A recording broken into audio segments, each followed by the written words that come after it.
হাই everyone, সকলোকে স্বাগতম জনালোঁ আমাৰ এই চেনেলটোলৈ। পোনপ্ৰথমে এটা ৰিকুৱেষ্ট, চেনেলটো এবাৰ ছাবস্ক্ৰাইব কৰি দিব। এই চেনেলটোত মই আপোনালোকক বিভিন্ন ধৰণৰ গভৰ্ণমেণ্ট জব ৰিলেটেড গাইডেঞ্চ দি আহিছোঁ। আৰু আজি আমি ডিছকাছ কৰিম মেথছৰ বিষয়ে। আমি যিয়ে পৰীক্ষা নিদিওঁ চবতেই মেথছ আহে, সেয়া লাগিলে ADRE হওক, আছাম পুলিচ হওক, বেংকিং হওক, SSC হওক, চবতে মেথছ আহে আৰু চবতে বেলেগ বেলেগ লেভেলৰ মেথছ আহে। কিছুমানত সহজ আহে, কিছুমানত টান আহে। বেংকিং SSCত অকণমান টান আহে আৰু বাকী আছাম যিবিলাক জব আছে তাত অকণমান সহজ আহে।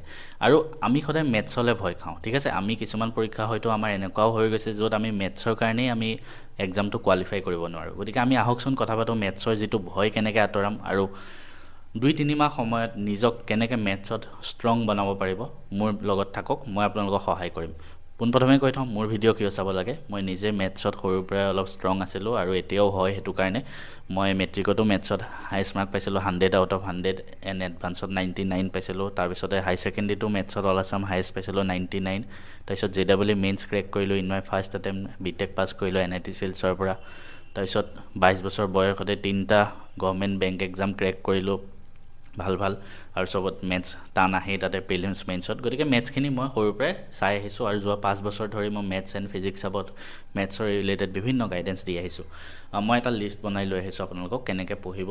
আৰু এই ভিডিঅ'টোত মই টোটেল 28টা টপিক দিম, ঠিক আছে। টোটেল 28টা টপিক। এটা টপিকত 1 দিনকৈ সময় দিয়ক, বা এটা টপিকত যদি 2 দিনকৈও সময় দিয়ে, 28 × 2 56, মানে 2 মাহ অলমষ্ট 2 মাহত আপুনি মেথছত ষ্ট্ৰং বনি দেখাব পাৰিব, ঠিক আছে। সেইটো মোৰ আপোনাক গেৰেণ্টি।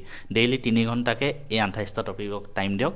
2 ঘণ্টাত আপুনি যিয়ে এক্সাম নিদিয়ে মেথছ পাৰ্টটোত সদায় আপুনি পাব ভাল মাৰ্কছ, ঠিক আছে। গতিকে ভিডিঅ'টো শেষলৈকে চাব। আৰু পোনপ্ৰথমে কৈ থওঁ, মেথছটো আমি টান লাগে, ঠিক আছে। তো আমাৰ টান কিয় লাগে? আমি সেই বস্তুটো এপ্ৰ'চেই নকৰোঁ। পৃথিৱীত টান বুলি একো বস্তু নাই, ঠিক আছে। কাৰণ যিটো বস্তু আপুনি বেছি টাইম দিয়ে সেইটো আপোনাৰ বাবে সহজ লাগিবই। চাওক, এই 28টা টপিক হয়তো আপোনাৰ 2টা দিনত, এটা টপিক 2 দিনত খতম নহ'ব পাৰে, 3 দিনো লাগিব পাৰে, একো কথা নাই। তেতিয়া 3 মাহ লওক, কোনো কথা নাই, ঠিক আছে। বাট যিমান টান লাগে সিমান টাইম দিব। আমি টান বস্তুবিলাক এৰি দিয়াৰ প্ৰৱণতা বেছি থাকে, তাৰ ফলত আমাৰ এক্সামটো আমাৰ হাতৰ পৰা গুচি যায়গৈ। গতিকে সদায় টান বস্তুত বেছি টাইম দিব। আৰু টান বুলি নাভাবিব, কাৰণ আপোনাৰ দৰেই মোৰ দৰে বেলেগে এই এক্সামবিলাক ক্ৰেক কৰি আছে। গতিকে আপুনি কিয় নোৱাৰিব? কাৰণ ইয়াতে মেথছ একদম একে হাই ছেকেণ্ডেৰী লেভেলৰ বা JEE লেভেলৰ নাহে এইবিলাক এক্সামত, মাত্ৰ ক্লাছ 10 লেভেললৈকে আছে। আপুনি এইবিলাক ক্লাছ 10লৈকে পঢ়ি আহিছে, কিন্তু ক্লাছ 10ত আমাৰ কি থাকে, মেথছটো টান পাওঁ বাবে মেথছটো ভালকৈ আমি তেতিয়া নপঢ়োঁ, হয়নে? সেইবাবে এনেকুৱা হয়। কিন্তু একো নাই, মোৰ লগত থাকক, মই আপোনালোকক প্ৰপাৰ এটা গাইডেঞ্চ দিম কেনেকৈ কৰিব লাগে, আৰু গম পাই যাব গোটেইখিনি কথা, ঠিক আছে। কোনোবাই যদি বহি বনাই, পোনপ্ৰথমে মই কৈ থৈছোঁ, নোটছ বনোৱা যিখিনি প্ৰৱণতা সেইখিনি আৰম্ভ কৰক। আপোনাৰ এখন বহি লওক, বহীখনত পোনপ্ৰথমে মই আজি 28টা টপিক কৈছোঁ, সেই 28টা টপিক এটা এটাকৈ লিখি যাওক, ঠিক আছে। তাৰ লগতে কিছুমান কথা যদি ইম্পৰ্টেণ্ট পাই মই কোৱা, আপুনি নোট কৰি যাব পাৰিব। তো এতিয়া মই 28টা টপিক কৈ যাম কি পঢ়িব লাগে, তাৰপিছত ক'ম কেনেকৈ পঢ়িব লাগে, ঠিক আছে। মই স্ক্ৰীণতো পাৰিলে লগাই দিম। পোনপ্ৰথমে আহোঁ বেছিক টপিক একদম। এই 5টা বেছিক টপিক আছে, ঠিক আছে। প্ৰথমটো হ'ল নাম্বাৰ ছিষ্টেম।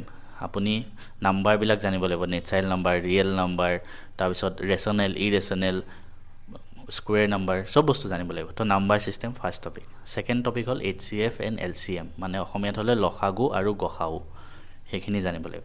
থাৰ্ড হ'ল ডিভিজিবিলিটি ৰুল, সেইটো জানিব লাগিব। তাৰমানে কিছুমান নাম্বাৰ 3ৰে ডিভাইড হয়, 4ৰে হয়, 7ৰে হয়, 9ৰে হয়, কেনেকৈ উলিয়াব পাৰে, টেকনিক আছে কিছুমান, সেইখিনি আপুনি জানিব লাগিব, ঠিক আছে। 4 নম্বৰ হ'ল স্কুৱেৰ এণ্ড কিউব। মই চবকে কওঁ, আকৌ কৈছোঁ, আপুনি নিজৰ পঢ়া টেবুলৰ আগত 1ৰ পৰা 50লৈকে স্কুৱেৰ কাগজ এখনত নিজে লিখি, প্ৰিণ্ট কৰিব নালাগে, নিজে লিখিব হা, তেতিয়া মনত থাকিব। নিজে ধুনীয়াকৈ তালিকা বনাই লগাই থৈ দিয়ক। 1ৰ পৰা 50লৈকে আপোনাৰ মুখৰ আগত থাকিব লাগে, পৰীক্ষাত যাতে কৰি থাকিব লগা নহয়। মোৰ নিজৰো এতিয়ালৈকে 1ৰ পৰা 50লৈকে মোৰ মুখস্থ আছে। তাৰোপৰি 1ৰ পৰা 15লৈকে 1 to 15লৈকে কিউবখিনি আপুনি পঢ়া টেবুলৰ আগত লগাই থৈ দিয়ক। আৰু 5 নম্বৰ হ'ল স্কুৱেৰ ৰুট। ওপৰত যে 50লৈকে স্কুৱেৰ মনত ৰাখিব ক'লোঁ, এইটোৰ পৰা স্কুৱেৰ ৰুট পাৰ্টটোত সহজ হ'ব, কাৰণ স্কুৱেৰ ৰুট উলিয়াওঁতে কেতিয়াবা এনেকুৱা নম্বৰ দেখি যাব যে ইয়াৰ স্কুৱেৰ ৰুট 41 হয়, নিজে গম পাই যাব, কাৰণ আপোনাৰ মুখস্থ আছে। গতিকে এই 5টা টপিক হ'ল বেছিক টপিক, ঠিক আছে। তাৰপিছত 6 নম্বৰতে এটা টপিক বুলি নহয়, এইটো আপুনি জানিব লাগিব, সেইটো হ'ল স্পীড মেথছ টেকনিক। প্ৰত্যেকটো মেথছ কৰোঁতে আপুনি স্পীডত কৰিব জানিব লাগিব। মই প্ৰথমতে ক'ব পাৰিলোঁ যে স্পীড কেনেকৈ কৰিব, ডাইৰেক্ট গুচি যাওক, নহয়, চিৰিয়েলি যাব লাগিব। ওপৰৰ 5টা টপিক জানিলে তাৰপিছতে স্পীড মেথছত যাব, ঠিক আছে। স্পীড মেথছত কি হয়, মানে অংকবিলাক কৰাৰ কিছুমান টেকনিক আছে।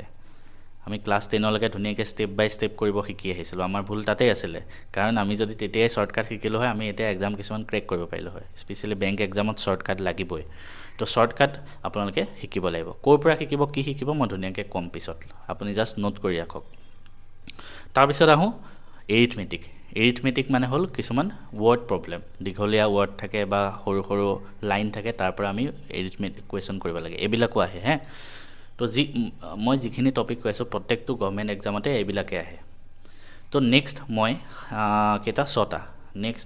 ছটা মই বেছিক এৰিথমেটিকৰ বেছিকখিনি কৈ আছোঁ এই ছটা নেক্সট টাৰ্গেট কৰিব প্ৰথম হ'ল পাৰ্চেণ্টেজ ছেকেণ্ড হ'ল এভাৰেজ থাৰ্ড হ'ল ৰেচিঅ' এণ্ড প্ৰপ'ৰ্শ্যন তাৰপিছত হ'ল এজ প্ৰব্লেম কাৰোবাৰ বয়স ইমান 5 বছৰ আগতে ইমান আছিলে তেনেকুৱা 11 নম্বৰ হ'ল লিনিয়াৰ ইকুৱেশ্যন মানে ৰৈখিক সমীকৰণ আৰু 12 নম্বৰ হ'ল এৰিথমেটিক প্ৰগ্ৰেশ্যন মানে সমান্তৰ প্ৰগতি তো এই ছটা টপিক নেক্সট আপুনি টাৰ্গেট কৰিব ঠিক আছে হৈ গ'ল তাৰপিছত আমি কি কৰিম তাৰপিছত ইয়াতকৈ অলপ হাই লেভেল এৰিথমেটিকখিনি কৰিব লাগিব এইখিনি চব কৰিব লাগিব হা এই 28টা টপিক চব পঢ়িব লাগিব তাৰপিছত কি আহিব time and work speed time distance ঠিক আছে এইবিলাক উলিয়াব আহিব পাৰে ট্ৰেইন ৰিলেটেড প্ৰব্লেম আহে বোট এণ্ড ষ্ট্ৰীম আহে টাইম এণ্ড ৱৰ্ক ক'লোঁ তাৰপিছত প্ৰফিট এণ্ড লছ আহে আৰু চিম্পল ইণ্টাৰেষ্ট কম্পাউণ্ড ইণ্টাৰেষ্ট আহে মিক্সাৰ ৰিলেগেশ্যন আহে আৰু লাষ্টত মেনচুৰেশ্যন 2D এণ্ড 3D মানে কালি বা আয়তন উলিয়াবা 2D মানে 2D ডায়েগ্ৰামবিলাক যেনেকৈ স্কুৱেৰ ৰেক্টেংগল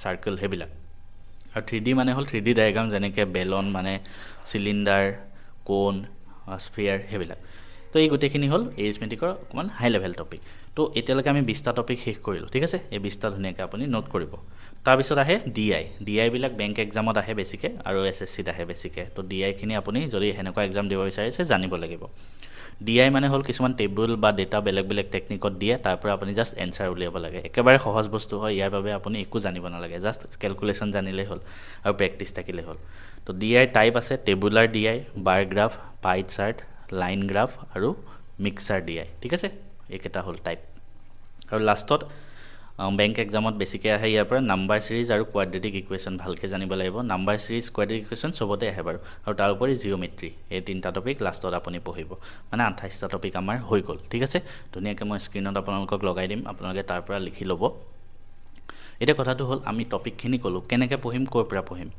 মই আইডিয়া দি আছোঁ চাওক প্ৰত্যেকটো টপিক আপুনি ধৰক পোনপ্ৰথমে টপিকটো আপুনি থিয়ৰিখিনি জানিব লাগিব কাৰণ ডাইৰেক্ট যদি প্ৰেক্টিছ কৰিবলৈ কিতাপ বহুতে আপোনাক কি ক'ব কোনখন কিতাপ পঢ়িব মেথছৰ বাবে তাৰপিছত আপোনাক মেথছৰ এখন কিতাপৰ নাম কৈ দিব আপুনি সেই কিতাপখন লৈ ল'লে এখন কিতাপ আছে এছ চান্দ সেইখন ফেমাছ ল'ব পাৰে হে প্ৰেক্টিছৰ কাৰণে কিন্তু আপুনি ডাইৰেক্ট সেই কিতাপখনৰ পৰা পঢ়িলে কিতাপখনত থিয়ৰি লিখা আছে আপোনাৰ মাথাৰ ওপৰেদি যাব প্ৰথম আপুনি বুজিব লাগিব ন তো বুজিব ক'ৰ পৰা বুজিবৰ কাৰণে বেষ্ট আমাৰ মেথছ এণ্ড ফিজিক্স আপ বুলি এটা এপ আছে সেই মেথছ এণ্ড ফিজিক্স আপ এপটো ডাউনলোড কৰক তাতে আসাম জব বুলি এটা মেনু পাব তাতে ক্লিক কৰক তাৰপিছত আপুনি ডাইৰেক্ট সেই মেনুটোত ক্লিক কৰাৰ লগে লগে এটা কোৰ্চ আহিব আপোনাৰ ওচৰত maths and reasoning for Assam government exam 500 টকা হয় তাতে এই যিমানবিলাক টপিক কৈছোঁ গোটেইবিলাক টপিক মই তাত পঢ়োৱা আছে ঠিক আছে তো আপুনি এটা টপিক উলিয়ালে ইয়াৰ পৰা তাৰপিছত সেই টপিকটো সেই কোৰ্চটোত গৈ পেলাই বুজিলে ধুনীয়াকৈ তাৰপিছত সেই টপিকটো আপুনি প্ৰেক্টিছ কৰিব লাগিব